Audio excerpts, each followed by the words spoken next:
À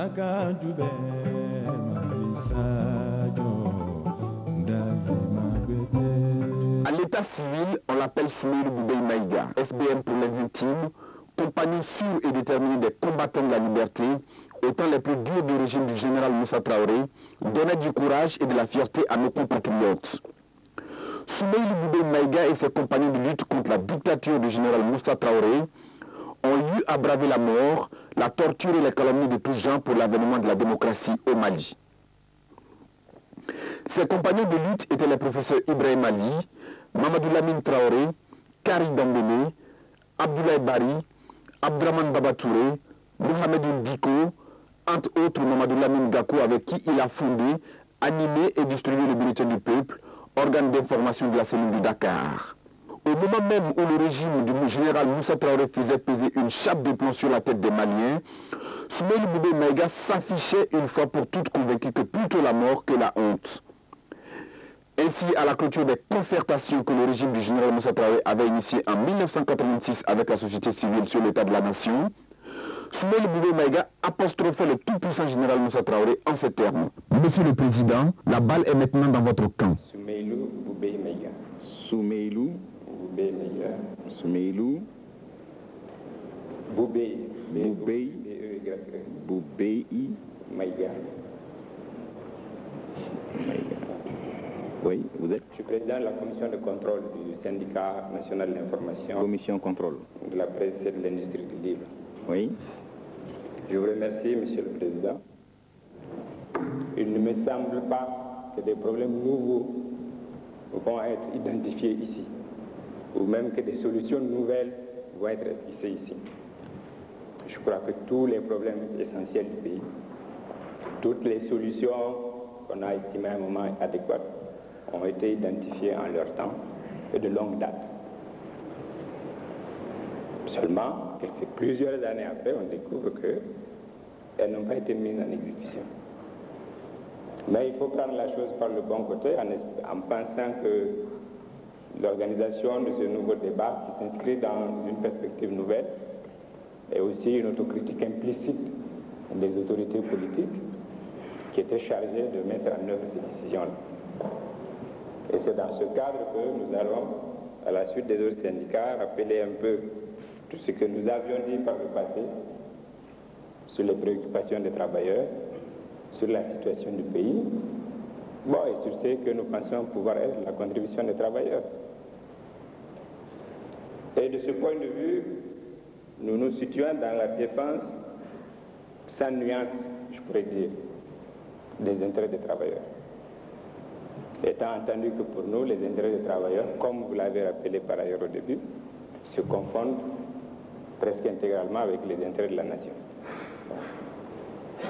La défense des intérêts des travailleurs, pour nous, c'est d'abord la défense de l'emploi, de leur outil de travail, dans les lieux où ils travaillent, dans les sociétés d'État, dans les services publics.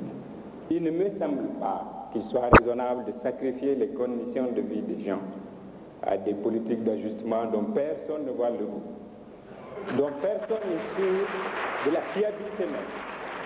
Et récemment, à Yamoussoukro, les ministres des Finances, je crois, des pays de l'UMOA ont eu une attitude très politique du Fonds monétaire. Notre ministre, je crois que nous avons un ministre qui y a participé et qui a donc partagé la position de ses collègues. Je suppose que c'est la position du gouvernement, et si c'était le cas, il faudrait s'en réjouir, mais il faudrait le dire publiquement. Parce que ce qui se passe, c'est quoi? Si vous prenez les indicateurs qui prennent en considération dans leurs critères de réalisation, c'est certain qu'il y a des indicateurs chez nous qui sont en amélioration, mais ça n'a en rien amélioré les conditions de vie des gens. Et comme je l'ai dit, je ne pense pas que l'accès à la santé, garantir l'accès à la santé, garantir l'accès à l'emploi, garantir l'accès à l'école, garantir un fonctionnement normal des services publics, que ce soit là des objectifs moins fondamentaux que la résorption des déficits de la balance des paiements ou la réduction du déficit budgétaire. Toute la question est de savoir dans quoi ces déficits-là financent quoi. Est-ce que ça finance des intérêts publics, des intérêts collectifs ou des intérêts particuliers? Je crois que toute la question est là. Et si jamais ces déficits servaient à apporter une amélioration dans la situation économique des travailleurs et de leurs familles, je pense que leur soutien vous est acquis. Sans compter qu'avec ces gens-là, et toujours ces organisations internationales, à force d'accueillir ici des missions, de leur envoyer des missions qui rendent compte, qui prennent d'autres mesures, mais c'est même notre capacité nationale de décision qui s'affaiblit de jour en jour. Et si on ne fait pas attention, nos cadres nationaux, même peut-être à l'échelon gouvernemental, vont être transformés en simple fondé de pouvoir de ces gens-là, qui n'ont rien à voir avec nous. Ainsi que l'a rappelé le collègue de l'OPT, celui qui est l'instigateur de la séparation de l'OPT des télécoms. Mais en France, qui est un pays libéral, ils se sont opposés avec véhémence à la libéralisation du secteur des télécommunications. Ils viennent l'appliquer chez nous. C'est incompréhensible. Moi, je ne dis pas, et notre syndicat reconnaît, qu'il y a des ajustements nécessaires, qu'il y a eu une mauvaise gestion du pays, qu'il y a eu des détournements. Du reste, les travailleurs sont les premières victimes des détournements. Parce que c'est le fruit de leur travail qui est détourné. C'est eux qui sont privés du fruit de leur travail. Et les syndicats ont constamment dénoncé les détournements. Mais qu'est-ce qui se passe? On constate que des gens qui ont mis par terre telle société sont relevés pour être nommés à telle autre société. Ou bien assurent des responsabilités encore plus élevées. C'est la preuve que si les auteurs de malversations ne bénéficiaient pas d'appui ou de complicité, peut-être, qui leur assure une certaine impunité, peut-être qu'on n'en serait pas là. Et de ce point de vue-là, il faut dire les choses comme elles sont. Moi, je crois qu'on ne peut pas sévir impitoyablement quand on ne peut pas prêcher par le bon exemple. Vous l'avez dit vous-même plusieurs fois, le poisson, il pourrait par la tête. Et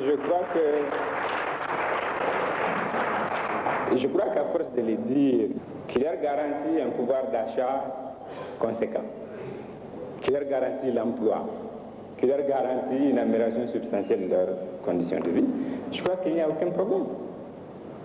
Seulement en tant que l'austérité dans laquelle nous sommes s'applique de façon très discriminatoire et que les travailleurs qui sont quand même les plus petits dans ces pays-là, ils deviennent non seulement plus petits mais de plus en plus nombreux. Et qu'il y a une minorité de gens, des grands, qui sont toujours plus minoritaires mais qui sont de plus en plus grands. Je crois que ce sera difficile que les travailleurs s'engagent à soutenir une politique qui ne va pas au-devant de leur intérêt.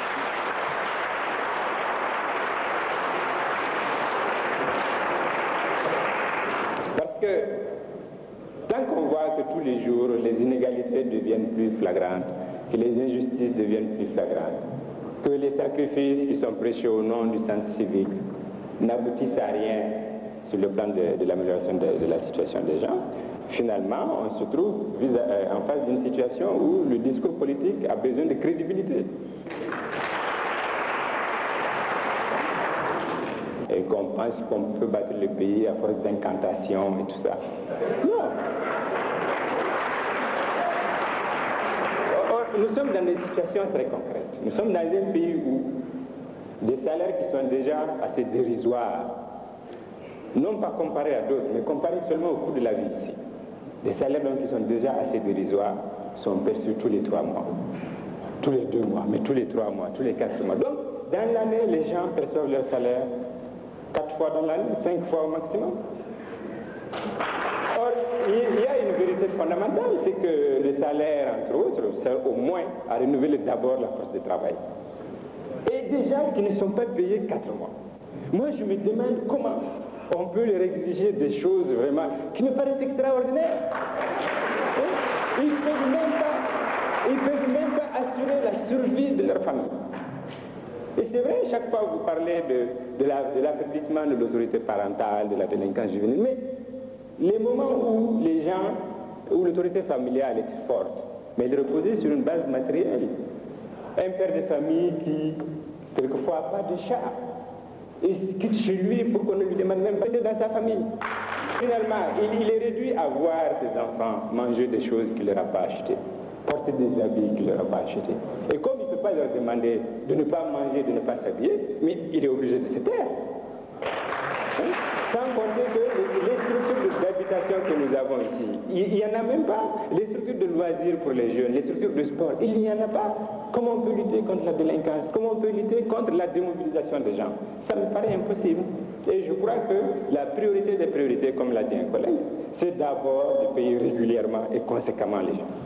Moi, je crois que si cette priorité-là est réalisée, il n'y a pas de raison que les travailleurs ne fassent pas leur travail, parce que personne n'est content de quitter chez lui le matin de bonne heure, de passer la journée à quêter pratiquement pour rentrer chez lui. Et moi, je crois que quand un peuple comme ça, quand la majorité de la population, en tout cas, est réduite à résoudre des problèmes de survie quotidienne. Moussa Traoré et ses hommes n'ont pas pu saisir cette balle au rebond. Or, cette balle voulait le pluralisme politique, l'ouverture démocratique du pays, le bien-être et le mieux-être pour le plus grand nombre de Maliens.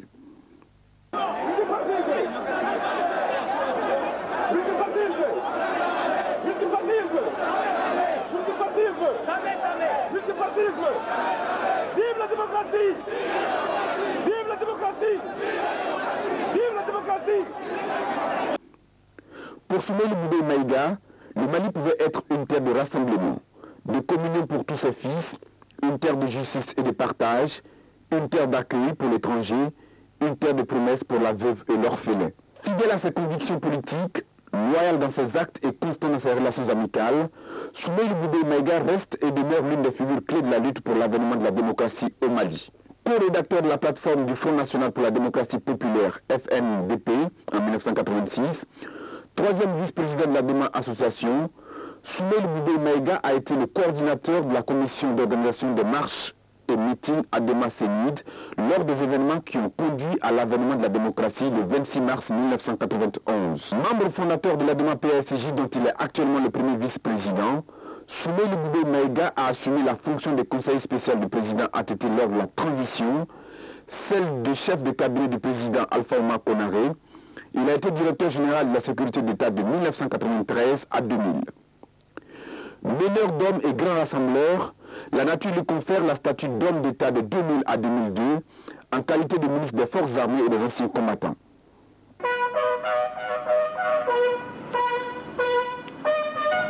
Maintenant, Issa Kaloga, commandant des troupes, à vos ordres, monsieur le ministre.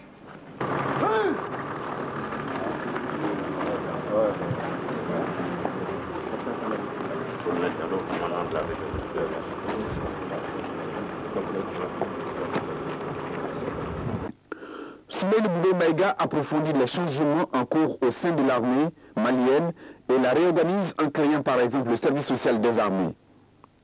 Tout en la dotant d'une personnalité qui s'exprime dans la forme républicaine, Soumaïla Boubèye Maïga réussit le tour de force de faire défiler pour la première fois aux côtés de nos militaires certaines forces armées africaines. Ces tournées dans les différentes garnisons militaires sont toujours citées en exemple dans le pays.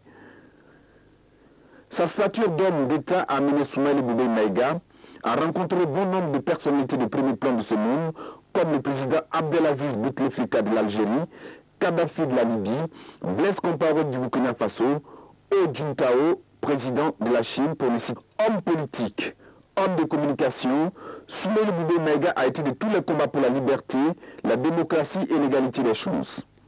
Fidèle à ses engagements de militants, Soumaïla Boubèye Maïga est resté aux côtés des Maliens, de tous les Maliens, pour ensemble partager et gérer leurs préoccupations. Soumaïla Boubèye Maïga, maître d'œuvre du premier grand sommet organisé en terre malienne, en l'occurrence celui de la SENSAD. La réussite de cette grande conférence est due surtout à l'expérience, à l'expertise de Soumaïla Boubèye Maïga, l'homme qui ne recule devant aucun défi. C'est l'itinéraire non exhaustif de 30 ans de lutte pour la liberté, la démocratie et le bien-être des Maliens.